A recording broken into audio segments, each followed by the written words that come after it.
when I work on my own foot, I don't want to have any kind of contractions. So if this is difficult, to even just being in this position, then you find another way, or maybe do it in the pool, or do it in a tub where your system is using the least amount of muscles as possible. Now, even though I'm working on my own foot today, this is totally what you can do for somebody else. And that you can see in the lesson that I did with Athena. But, so again, I don't want contractions, I'm not looking to wrench my foot out. I want myself to be comfortable. And it's also the relationship here of going into the pelvis and how the foot is. And just touching in here to the pelvis, you can see just that little bit of as I do it more, where my pelvis is slowly rotating like in your kind of direction, but also to the torque going through the leg into the foot. So with the foot, when you work on the foot, normally when you're working on someone's foot, the toes are up towards your face. In this position, you've got the ball of the foot, but you also have got the twist of the foot. So, oh, by the way, I did also mention with me and standing, people come to me all the time. Nobody has flatter feet than I do. Although I met one person that truly did have flatter feet. They really didn't have a heel bone. It just, the foot went straight out. But I have flat feet and I'd be just fine. So, you know, I know I call that parlor tricks, or when they say one leg is longer than the other. I'm like, duh, everybody's leg is longer than the other. It's the pelvis that needs to function, and the foot. So when looking at the foot, and if it's easier to go on that side, that's up to you.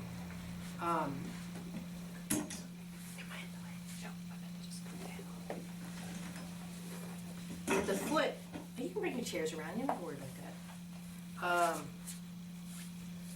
On this side, I like to work on pushing in meaning, so I have my hand here, here. I'm going for that torque right away, and you'll really feel it in the metatarsals here, even though my hands aren't there. But there's a way of or a lot of people call it a stretch. It's not really a stretch, but there's just a way of getting in there that's quite nice. Now you might feel a little tension in the ankle, and with that, if there is, so all I'm doing here is pulling back on the ankle. And again, I'm not just pulling back. I always go for that torque rotation. So see how my hands, and what I'm also doing too, which is very subtle, is I'm bringing the heel into the floor. And that's actually my main objective right now today of working on my own foot, is how my foot, right now it's quite awkward, how my foot comes to the floor. And I have a lot of videos though that I work with that, of how to bring the foot to the floor. So,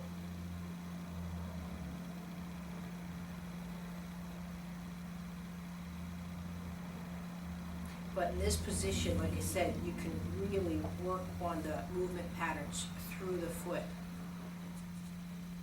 that you're not going to normally get when you're working directly on someone's foot. So this is where it is nice to work on someone in sitting, but it's hard too, you know, like my 91-year-old, I'm not going to, by the time, you know, she'll be cooked by the time I, you know, work on that. Also, you don't have that opportunity to work this way on someone's foot. You do so more so with kids, because I can wrap around and, you know, come from behind and do that huggy thing. Now, I know you guys well enough that I could do that with you, but that's when you're getting into, it's my personal space, dude, and don't mess with it.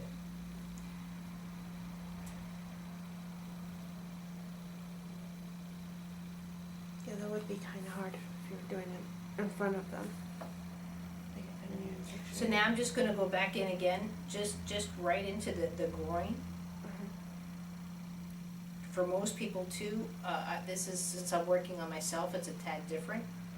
But, you know, I call it the diaper factor. When the diaper's not there anymore, you know, you either have to know someone or you have to let them know what you're doing. I mean, yeah, Feldenkrais actually went right to the pubic bone, but, you know, welcome to the 21st century. So, and again, maybe if you were more of a naturopath or doctor where those kind of teachings are okay in your certification, it's not with this stuff. So now I'm just gonna lift. Literally I can lay back, but it's just that lift. So the lift is with the lower shin, and notice how I'm letting that drop happen. I'm very big on that fall, that drop. And you can also see too what's starting to happen is my knee's releasing more. So my knee's going down. But again, so if I bring the foot here, see already how it presents totally different than it did a couple of minutes ago?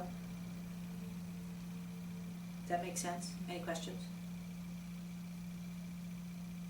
So if I bring here now, my hands down the knee to bring it up, it's presenting much better than it did just a second ago.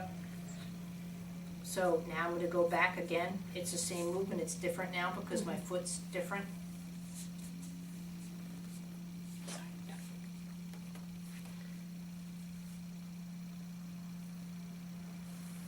Now right here, I feel where my hip joint is going into the floor. So what I'm just going to do is just literally go underneath my hip joint, just to stimulate it, to say, you know, a little bit more participation here would be great.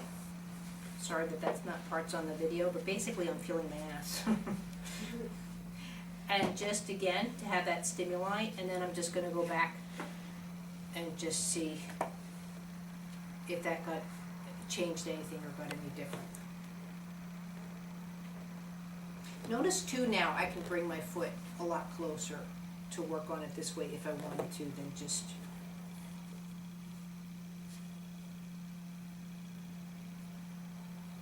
What I'm doing too by holding the ankle and the shin and the foot is I'm really taking away a lot of muscular configurations that were there.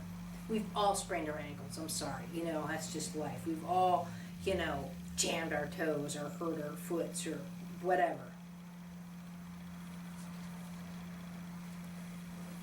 But now if I were to take the foot, and again it won't show in the video, I can very easily start working on that pelvic rotation.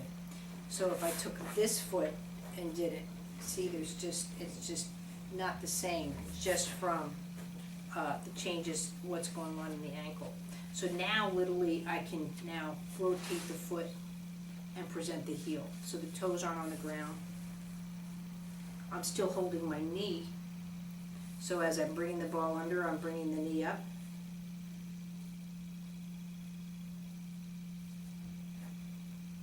So in this position now, we do this a lot lying down, but I'm just going to work on foot placement.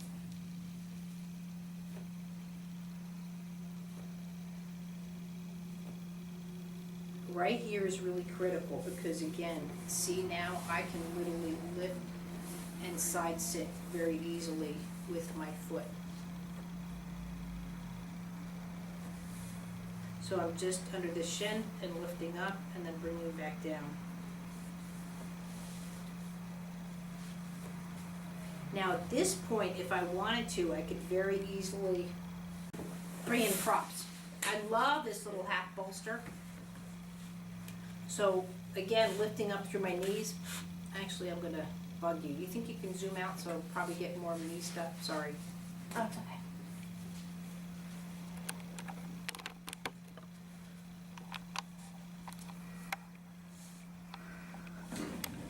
Want all of you? Sure, what the hell. Okay.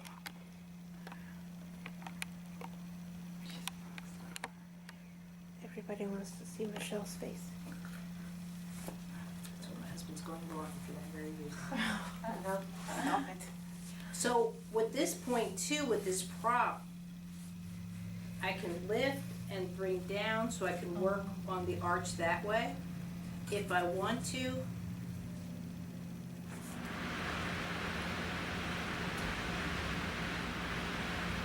I can rotate that way. I can also work on just the rotations through the back of the heel. This rotation through the back of the heel, you see it with me do it with the kids. I cannot begin to tell you how crucial this is to someone's life. Just to improve your driving skills, there, it just happened. So now my knee is starting to cross over more and rotate through. So I can either do it up here, or down here to work on the subtleties of the heel. So really my concentration is the back end of this heel, because again, this is the side sit. Yes, there's a lot more that has to do with side sitting than just that part, but I'm telling you, if you're working with a baby, especially if they're contracted like this, because this is what they're doing for balance, there's no way that heel's, if you're like this, you know, like, so now my knee wants to do it no matter what, but usually if they're contracted like this, they're just totally fixed through the pelvis as well, which I'm not. So I'll tighten my butt. So if I tighten my butt, I'm not going to side sit. But I know if I don't see that this heel go from here to here, the second I have that, I can bring it up. But if I don't have that, that to me is, and also then the relationship to the knee over to here. So I can go back to working. And what this is too,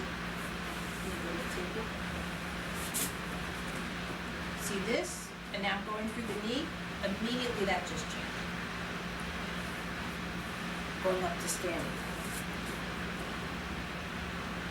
There's a whole different, even just to get to here, my knee, the ankle just wants to roll out and rotate. And I just felt it happen, so I just, you know, jumped to that. But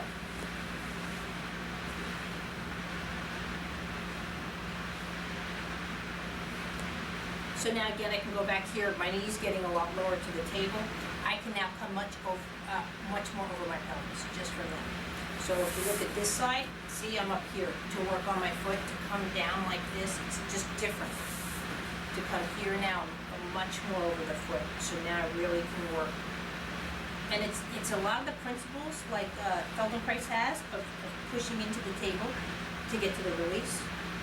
You see it a lot. I'll push heels into the table, the knees, I'll push the elbows into the table, the hands. So if you want the foot to come up, you first have to get it to go down.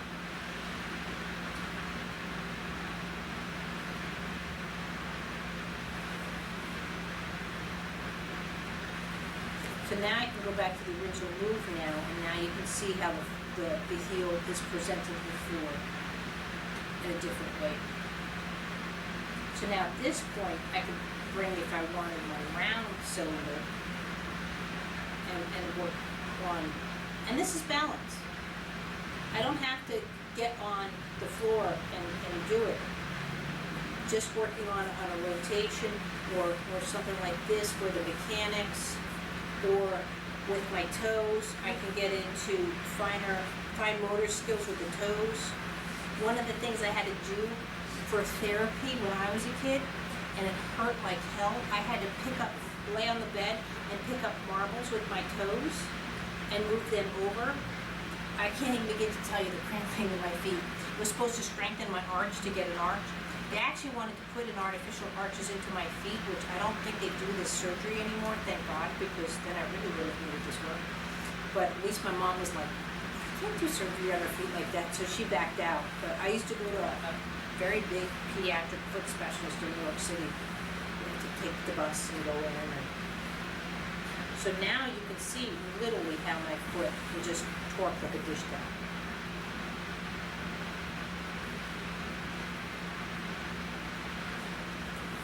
There's a complete difference.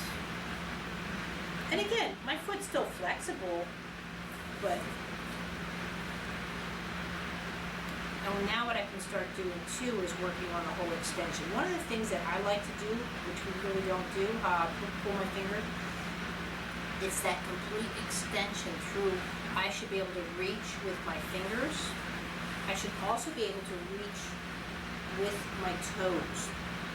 And most people, again, I don't know if I could do it, like they'll just spasm out. They don't know how to even reach. Whereas my toes here, see how they can reach? See the difference here? Like they just kind of splay and spasm. They don't know how to do the movement. So I actually will go in and pull or extend each foot. This is like incredible for athletes. Just think, if just in this position, let's say if I was Kobe Bryant, I was going for a big basketball thing. Can you imagine going up to jump on your toes or back down or CrossFit or whatever you're looking at, and you have the availability for your toes like that, versus just boom, landing on my feet or trying to jump. And this is the difference between the people that can truly jump. They jump all the way with the full foot. They just do it naturally. I'm just showing you how to do it, through a lesson. And you might be able to feel at this point, glitches in the top of the arch where rotating through might be a little bit different. So at this point, so I can bring the foot down here through the arch, and then I can bring it down through the pinky, and then bring it down through the arch. But look too also, my knee, how it's shifting from side to side. So now at this point I can still go back and into the groin, but now I can do it differently where I'm actually into the whole leg, and literally almost like a lesson where I'm going into it and folding into the knee, I probably really could. This is where too, my knee being so funky, so here's my sexy leg, but see, one of the things I couldn't do before my training was crisscross. I was always like this because my femur comes out here and my leg comes here. So for me to actually present down like this, and this is another reason why it's just difficult for me to come over my pelvis, because you can see this knee is just shooting up, whereas the leg here is going underneath, and the patella is just situated almost catty corner versus straight on. So if I were to change my knee, you know what I mean, it changes my whole torque and trajectory through my buttocks. So when I actually could crisscross during training, I was like, I can fold my legs. I was like a little kid, but but I'm still working on that. When I'm tired, you can see where my knee will start coming up more. But again, these are just things that I need to work on, I'm aware of. And that's another thing too, even though I've been doing movement work for, God, how many years now? There's plenty of stuff to work on if you want to, and it's okay. I'm just different,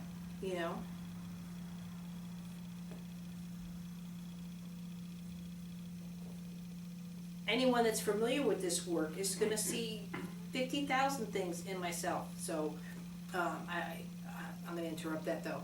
That what I'm doing now is I can now pull through my knee. My knee is actually supporting myself, so it's sort of like a balance that I'm just... It goes back a lot to this ATM where you go out and you're bringing, and I'm just doing it quickly, bringing the legs up. But this is nice where the footworks help. So I'm leaning into it, but now at this point, I just have full availability then of my system. So at this point, just from here pushing into my hip joint, I literally can start. And that's where you see too how I work with the kids, where they're doing stuff. This is much more Athena's lessons, Mm-hmm. It's a bit more graceful because she was busy playing with Legos, and I can sit here and play with it more and, again, almost turn this into a floor lesson. And go like that. But so to show you the difference here, I'm not in my bones. See, I can't balance off myself. It's not whatever's going on here. So if I'm here, I'm really attached to my system, so I can come down and come up. But whatever's going on here, literally, I'm just bringing my leg up. So to go like this, it's just.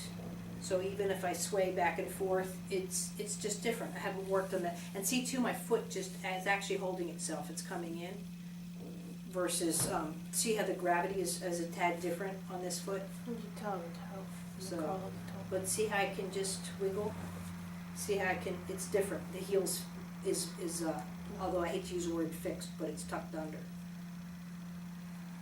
But also, hopefully this will show you too how you can change very quickly part of the system. Mm-hmm. And it didn't take AFOs, it didn't take force, it didn't take anything to do with that.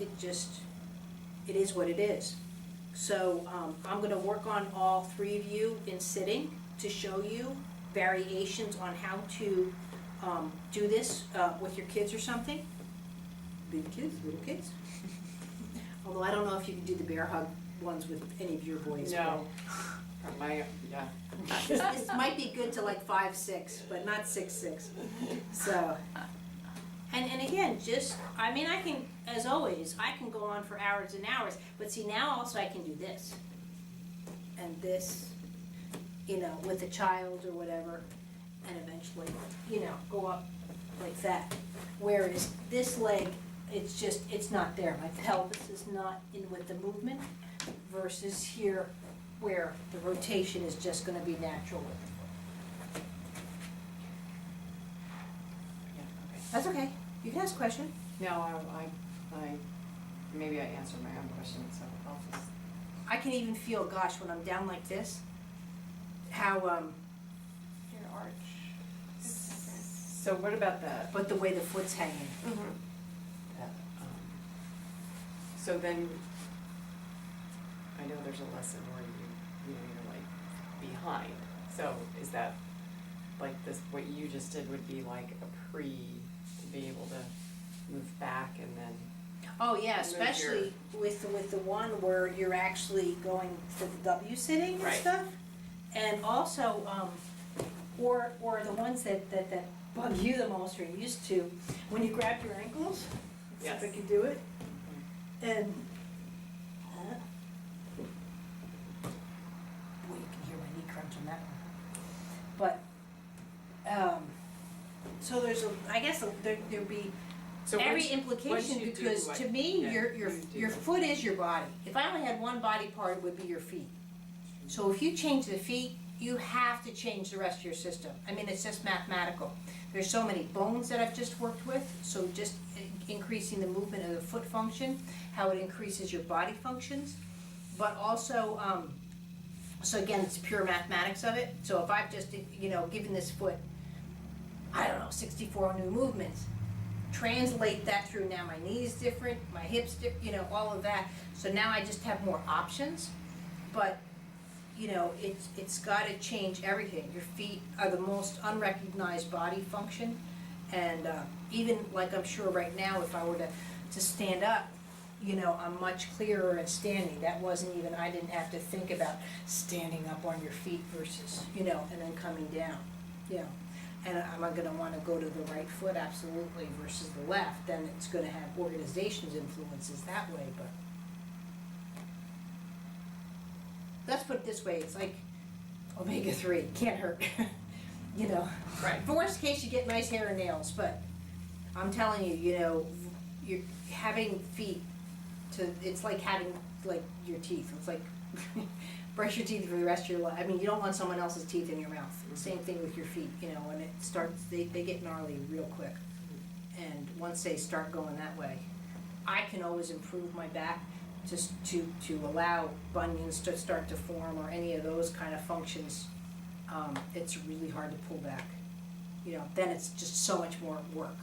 It's not that it's not impossible, because I can definitely change the way the foot presents to the floor if there's a bunion or something like that, but I can't get rid of the bunion now. So now it's a new way that the foot, and especially like the reason I've been doing a lot of foot things, my friend who comes here from Madrid, his toe shifted over, was only on 1/3 of the joint, so he actually chose surgery to bring the foot back, but now he's got to learn all of these movements again in the foot, because he was used to just 1/3 of a foot joint in that.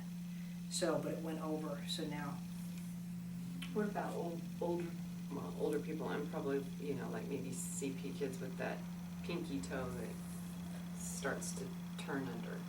I know there's a set of lessons that's like just about getting that pinky toe. Well, out. all I was trying to show you too is a lot of people feel that there are lessons, and I can talk to you, there's other, like the lessons that I've had or other people have to do all of this, but I'm just trying to show you to actually work on your foot, what a wonder that is. And that's just something anyone can do versus, you know what I mean? Like, I'm getting my hands in it. It's one of the few places I can really just work on myself and, and get away with it. But again, I have to be in a relaxed state. I can't be like, oh, let me work on my foot, up here.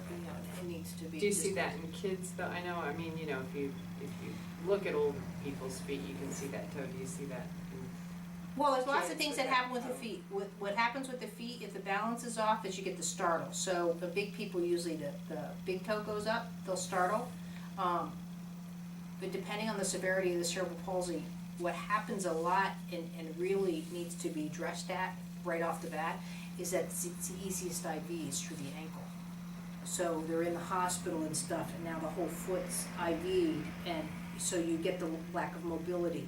So for the most part, when I'm seeing a very narrow foot, especially with cerebral palsy, now they say it's because you haven't bore weight, but I have to ask, and usually like 98% true, is that they had an IV in the ankle, so the foot just literally after, there was no, because babies wave with their feet, they do all these kind of things, they can conduct an orchestra. And I've seen people, like, I have a friend in Colorado, she was working on someone, had no head control, so she wasn't standing, she was standing after her lessons, but literally could use the remote control and take, where you've seen, I love to work on her, God, if you're out there, there's a woman with no arms, she's like diapering babies, and God bless her, but like, I'm just happy I get my toes to fly around like this, much less, drive the car. So, but again, she was taught that that's just the way God made you, and have a nice day, and so she's just like, okay. What happens is people going, oh my God, what are you gonna do? It's not about that. It's like, I'm just different. It's not difficult, it doesn't hurt, it's just different. And a lot of people see different is just, if you can climb Mount Everest, you can drive a car with your feet. It's just gonna take, it's a learning curve. Just like you learn to throw a ball or something like that, it's just, but most people don't think that that's something I have a life skill. Because some people pain or gripe. Right. Like I've started sparring, and I enjoy sparring, but I've decided that if I go into black belt level, I'm 48, I'll be a black belt, I don't know, 51, 52-ish. I'll now be fighting against people that kind of been the black belt much longer and fighting and probably younger. So, not that I'm afraid, but do I really want that life experience? So now I'm thinking, well, maybe I should just go into weapons. So, you know what I mean? Like, so, I can still, I'm intelligent, I can pick and choose my battles, literally or figuratively. So, but that's just my choice. But it's the choice, too, of saying, I can't do this, and I'm not gonna do it. And that's a choice. And, just like being able to work on your own foot, why can't you, versus, where did you get trained to do that or whatever. I mean, lots of things you need training for, realizing how touch is gonna make neurological changes. Yes, that's a training thing, but my goodness, you should be able to just snuggle with your husband or your kid watching TV and say, hey, let me just work on your foot. Again, it's not gonna hurt. So, but yeah, like I said, with the CP, because they just didn't play with it, just right off the bat with the baby. And also, it's when you're in a hospital like this and you're IV'd, and they might have you on your side for the lungs or whatever, but what you're not developing is what I just sort of covered in a lying down thing. It's that torque going through. So, and that's where it's gonna be the beginning of rolling over. It's, just look at this, is like my knee is just a fulcrum and a leverage. I should be able to just balance my leg and bump up, here's my hip, here's my pelvis, and I've got my foot's just hanging there because that's fine, or it might be active. But I'm lying down, so my foot's just hanging, that's fine. But eventually, that's my rolling over, that's my coming back, my counterbalance, all these things. And that's what people don't look at when kids, it's not the CP. To me, it's just the hospital time and the medical that's making you having a movement disorder. I understand the brain trauma doesn't help and the NICU's there to save your life, but you literally have to take the NICU out of the system and to start stimulating these torque principles. Otherwise, again, it's just as the brain and the body gets older with the lack of movement function. Or I was just discussing it last night because I just did a video on the hip pins. Like again, if I had hip pins now, okay, hip pins, what do they weigh? I don't know, an ounce, half an ounce, big deal, right? But I have movement options. like I said, I do karate or do whatever, so what karate is let's say, it's self-defense. So if I get attacked or someone comes at me, I am learning different ways of saying, I don't want that life experience. I can block this way, I can whatever. And now I'm just a purple belt, so I'm not an expert in that by any means. But do I want to go at someone this way? Do I want to go at someone that way? You know, I've learned variations of ways that I can go at someone. So, but what the problem is when you have a child that's special needs, those options now are, so I might have 50 options where someone might have 5 options. Okay, great. So I'm down to 5 options. So what if I decided I'm taking the pinky away as a pin, or I'm putting the pin here to change the weight? I've just either limited my options, or that person does not have enough of the options or movement vocabularies to articulate their system around the pins. So it's not about, oh, it's only a half an ounce, oh, it's only been a couple of weeks surgery, they should be over it. My problem is, so if I'm like this, and I now have had a new hip, a new surgery, and again, very limited movement to begin with, now how do I get that hip over? And that's when you start to see kids like this, and they're like, oh, you can't give up. They're not giving up. They just, like, now what am I supposed to do? You know, they're just, and that's where someone has to come in and start showing the counterweight, the counterbalance, all of these things all over again. And so if I have, let's say, a CP type thing, see, I don't have those counterbalance just isn't in my system as sophisticated it is with mine. And my system still isn't as sophisticated as like Idle Portals is, because he's doing stuff I have no interest in doing, but he's decided to play with. So, and he's amazing at it, but it's just different. It's not that I couldn't stand on my hands, why not? But at the same time, I'm a little busy. But when my friend comes here, he's gonna hold my feet, because for some reason, I don't mind sparring a 4th degree black belt, but I'm afraid to stand on my hands, so I want to try that. But, so did I go off too much on that thing with the foot function? The problem is with me though, is that I don't just give a standard lesson. I again, because I've given so many movement lessons, I have 50,000 options. I can have, and what I'm about to do with all of your feet, I'm going to have the foot presented to me in different ways. I'll never give the same 2 lessons. They might have the similarities, but your lesson, that your feet are different than her feet, or different than her feet, or different than your son's feet, or what, you know. That's taken into consideration. If someone has a bigger foot, I have to have a bit more force than I would if someone has a frail foot, or it's newly out of surgery. I mean, there are so many, but because I have more experience, I have more options. And that's all it is. I just have a greater vocabulary. It makes me look good once in a while, but, and to me also, I have no fear. When body presents to me, I'm like, okay. I'm just, okay. Whereas someone, they research and they want to know more about the diagnosis. Sometimes I say it all the time, I don't even know if it's a boy or a girl coming in. You know, and I don't want that. I don't want to have a preconceived notion on where I'm going to go, because I don't know. What if that child didn't sleep well? What if the travel here was awkward? Whatever, I have to take all that into consideration. And if I wasn't, I'm just not being a mom, you know. Mom comes first, so.